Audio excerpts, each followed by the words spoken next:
चलिए तो आगे बढ़ते हैं। Ionization constant for acids and base. Okay,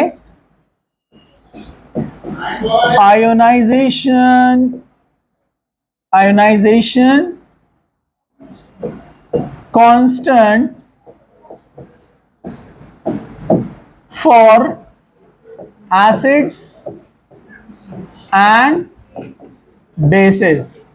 okay, तो यहां पर आपको थोड़ा सा ध्यान देना है इस चीज के ऊपर, क्योंकि इसमें बहुत सारे छोटे छोटे पॉइंट्स ऐसे जो अपने केमिकल काइनेटिक्स में हो गए, बहुत इजीली हो जाएगा, आपको समझ में आ जाएगा। लेकिन 11th वालों को नहीं हुआ, लेकिन उनको भी समझ में आ जाएगा, क्योंकि इक्विलिब्रियम के बारे में और कांस्टेंट के बारे में कहीं ना कहीं अपन ने पढ़े हैं। ठीक है, चलिए, तो सबसे पहले आपको याद रखना है, जो सॉल्ट्स होते हैं, सॉल्ट्स, उसमें आगे अपने को बहुत सारे टाइप पढ़ना है। ठीक है, लेकिन मैं आपको यहां स्टार्टिंग में ही बता देता हूं, सॉल्ट्स के 4 बेसिक टाइप है। सॉल्ट के कितने टाइप है? 4 बेसिक टाइप्स है। एक होता है salt of strong acid, short में एसटी लिख रहा हूं मैं, strong acid and strong base. Salt of strong acid, strong base, ये कंप्लीटली डिसोसिएट हो जाते हैं। एक एक एग्जांपल लेकर बताऊंगा मैं आपको। जैसे सोडियम क्लोराइड, Na कहां से आया? NaOH से, और NaOH कौन है? Strong base. और Cl कहां से आया? HCl, वो क्या है? Strong acid. तो स्ट्रॉन्ग एसिड स्ट्रॉन्ग बेस से जो सॉल्ट बनता है उसको बोलते हैं हम strong, salt of strong acid and strong base. इसको पानी में डाला तो हम एक्वियस मीडियम बोल सकते हैं। Almost complete dissociate, Na plus ion in aqueous medium and Cl minus ion in aqueous medium। ठीक है, टाइप नंबर 1, इसमें इक्विलिब्रियम फॉर्म नहीं होता है। ठीक है, चलिए दूसरा, strong acid and weak base. Strong acid and weak base इसमें तैयार होता है। जैसे स्ट्रॉन्ग एसिड से आया है कौन? Cl, और वीक बेस से आया है NH4। NH4OH देखा ना अपन ने, वीक बेस होता है। NH4OH वीक बेस से आया है, तो ये NH4 वीक बेस से आया है, और Cl स्ट्रॉन्ग एसिड से आया है।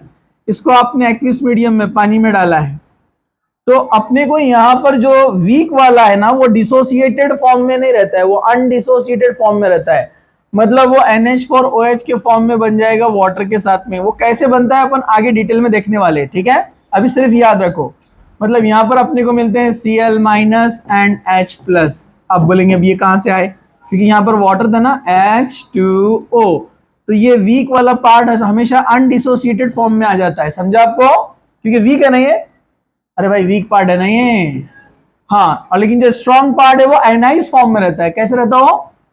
क्योंकि स्ट्रॉन्ग का क्या होता है? Completely ionization. समझा? कंप्लीटली आयनाइजेशन होगा, तो अब यहां पर क्या बन जाएगा? H plus and Cl minus, तो यहां पर इक्विलिब्रियम तैयार होगा। ठीक है, चलिए हम आगे बढ़ते हैं। थर्ड बोलिए, वीक एसिड और strong base. Weak acid, strong base, मतलब यहां पर क्या आने वाला है? बोलिए, अरे बोलिए ना। हालांकि अपना जो टॉपिक है वो है dissociation constant for acids and base, उसमें हम सॉल्ट का भी देख ले रहे हैं। ठीक है, वीक एसिड कहां से आया है? वीक एसिड आया है CH3COO, acidic acid weak acid है ना। और NH4 नहीं, NH4 नहीं, ये हम लेंगे यहां पर कौन सा? Na। क्या लेंगे? Na। ये स्ट्रॉन्ग बेस से आया ना, NaOH से। हाँ चलो, एक्वियस मीडियम में यानी पानी के अंदर H2O। तो क्या होता है यहां पर? वीक पार्ट जो रहता है कौन से फॉर्म में रहता है? अभी बताया मैंने आपको। वीक वाला कौन से उसमें रहता है? अरे बोलो, अनडिसोसिएटेड। वीक वाला क्या रहता है? उसमें क्योंकि आयनाइजेशन ज्यादा नहीं होता है, तो ये अनडिसोसिएटेड फॉर्म में आ गया है। ठीक है, प्लस यहां पर से Na स्ट्रॉन्ग है और OH स्ट्रॉन्ग है, तो ये आयनिक फॉर्म में रहेगा। इसका भी इक्विलिब्रियम यहां पर तैयार होगा। और एक होता है weak acid, weak acid and weak base. चारों याद हो गए? हाँ, वीक एसिड मतलब CH3COOH, मतलब एसिडिक एसिड से आया है। और वीक बेस अभी देखा ना अपन NH4, हाँ, अमोनियम एसिटेट। अब ये दोनों वीक है तो दोनों अनडिसोसिएटेड फॉर्म में रहेंगे ना, CH3COOH प्लस NH4OH। H यहां से आया और OH यहां से H2O से आया है, समझा आपको? वैसा आगे आएगा डिटेल में ये, लेकिन ये फिर भी इक्विलिब्रियम बना रहा है, दिखा आपको? रीजन ये कि दोनों वीक में एक डोमिनेंट रहेगा। स्ट्रॉन्ग में ऐसा नहीं होता है, क्यों? स्ट्रॉन्ग में दोनों कंप्लीटली आयनाइज हो जाते हैं ना, तो कैंसिल हो जाते हैं आयंस, वो मैं बताऊंगा आपको आगे। लेकिन वीक में कैंसिल नहीं होते हैं, मतलब फ्यू H प्लस आयन यहां मिलते हैं, फ्यू OH माइनस यहां मिलते हैं, और फ्यू में भी जो थोड़ा सा ज्यादा रहता है उसका डोमिनेंट नेचर रहता है। अरे भाई, एक ग्रुप ने अपने सबसे वीकेस्ट पहलवान को उतारा, दूसरे ग्रुप ने अपने वीकेस्ट पहलवान को उतारा, तो दोनों कमजोरों में एक तो जीतेगा ना, वो थोड़ा बहुत डोमिनेंट रहेगा ना। और समझा क्या? चलो ये पॉइंट याद रखो। अब आगे आ जाओ अपने पॉइंट की तरफ। हम बात कर रहे हैं डिसोसिएशन कांस्टेंट। क्या बात कर रहे हैं? Dissociation constant. Dissociation constant for acids and base. यहां पर एसिड को कंसीडर करते हैं हम Ha। क्या कंसीडर करते हैं एसिड को? Ha। अगर ये स्ट्रॉन्ग एसिड है तो complete ionize, H plus and A minus. Example, HCl लिया, डिसोसिएट हुआ, क्या बन गया? H plus and Cl minus. कहां पर? एक्वियस मीडियम में, समझा? लेकिन हम वीक एसिड अगर कंसीडर करते हैं, इसको क्या कंसीडर करते हैं? Weak acid. तो अगर हम वीक एसिड लेते हैं तो इसका कंप्लीट डिसोसिएशन नहीं होता है, ये बनता है H प्लस एक्वियस मीडियम में, और ये बनता है A माइनस एक्वियस मीडियम में। समझा आपको? तो अगर हम इसका एग्जांपल लेते हैं तो acidic acid CH3COOH, okay, equilibrium क्या बनाएगा? CH3COO minus aqueous medium and H plus, ये भी एक्वियस मीडियम। समझा आपको? अब जहां इक्विलिब्रियम फॉर्म होता है वहां डिसोसिएशन कांस्टेंट, क्योंकि हम इक्विलिब्रियम के बारे में क्या पढ़ते हैं कि मैंने बताया ना आपको, अगर ये स्ट्रॉन्ग एसिड 100% डिसोसिएट होता है, ये कितना होता है? 5% या उससे भी कम। समझा आपको? वेरी फ्यू, मतलब 95% कौन है? Undissociated HA। समझा? 95% अनडिसोसिएटेड है, फ्यू बने H plus and A minus, and they also try to convert into undissociated HA। वापस जाने के लिए ट्राई कर रहे हो, इक्विलिब्रियम तैयार हो गया, HA ट्राई कर रहे A प्लस B माइनस। अपने ये इक्विलिब्रियम के अंदर अपन ने देखा ना, जो फिजिकल इक्विलिब्रियम अपन ने पढ़ा, तो 3 टाइप के रिएक्शन हमने कहा ना, एक होता है डोमिनेंट प्रोडक्ट, एक होता है डोमिनेंट रिएक्टेंट। तो इसमें कौन सा एग्जांपल है?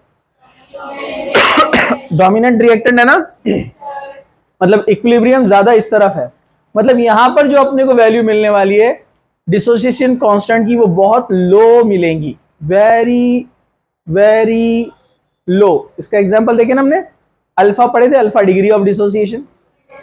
हाँ, अगर कंप्लीटली आयनाइज होता है तो इसका मतलब क्या है? 1 मोल लिया और पूरा 1 मोल आयनाइज हो गया, तो 1/1 आंसर क्या आएगा? 1। Number of moles ionised upon total number of moles, तो आंसर क्या आएगा? 1। तो हम बोलते हैं इसका अल्फा यानी डिग्री ऑफ डिसोसिएशन 1 है। ये स्ट्रॉन्ग एसिड का हमेशा 1 होता है, लेकिन जो वीक एसिड बेस है उनका डिसोसिएशन क्या होता है? वेरी लेस, 5% हो रहा है। तो प्रोडक्ट अपॉन रिएक्टेंट, मतलब number of moles ionised upon total number, तो बहुत कम है ना ऊपर, तो डिनोमिनेटर कितना है? बहुत बड़ा है, तो answer will be less than 1, हमेशा 1 से कम रहेगा वीक एसिड वीक बेस का। तो इसको सिंपली लिखते हैं ऐसे कि डिसोसिएशन कांस्टेंट K, यहां पर H2 भी है, समझो आप, कंसिडर कर लो, वाटर डाला है इसके अंदर, ओके।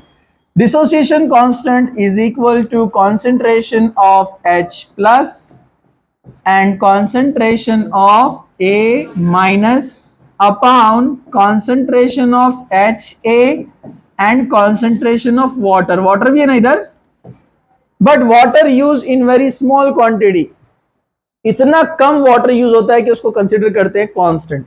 कितना कम यूज होता है? जैसे एक तालाब है, उसमें से किसी ने एक बकेट पानी निकाल लिया, क्या होता? तालाब बढ़ जाता नीचे। अरे सिंपल लॉजिक है ना, एक बकेट से कुछ फर्क पड़ने वाला है नहीं ना, बिल्कुल उतना ही अमाउंट यूज होता है यहां पर। तो इसलिए वाटर को क्या कंसीडर करते हैं? Constant. So H2O considered as constant, no change. ये कांस्टेंट ऊपर आने के बाद इस कांस्टेंट से मल्टीप्लाई हो जाएगा और नया कांस्टेंट बनाएगा, constant into constant, new constant, जिसको Ka से बताते हैं। ठीक है, concentration of H plus concentration of A minus upon concentration of HA। तो इस तरह से ये रेशो बताता है इक्विलिब्रियम में। केमिकल काइनेटिक्स में भी बहुत ज्यादा डिटेल में देखा हमने। अब जैसे फॉर एग्जांपल इस रिएक्शन का मुझे डिसोसिएशन कांस्टेंट डायरेक्ट लिखना है, A स्टैंड्स फॉर एसिड, तो अब मुझे डायरेक्ट लिखना है तो मैं कैसे लिखूंगा? Ka is equal to concentration of CH3COO minus into concentration of H plus upon concentration of CH3COOH, square bracket represent concentration।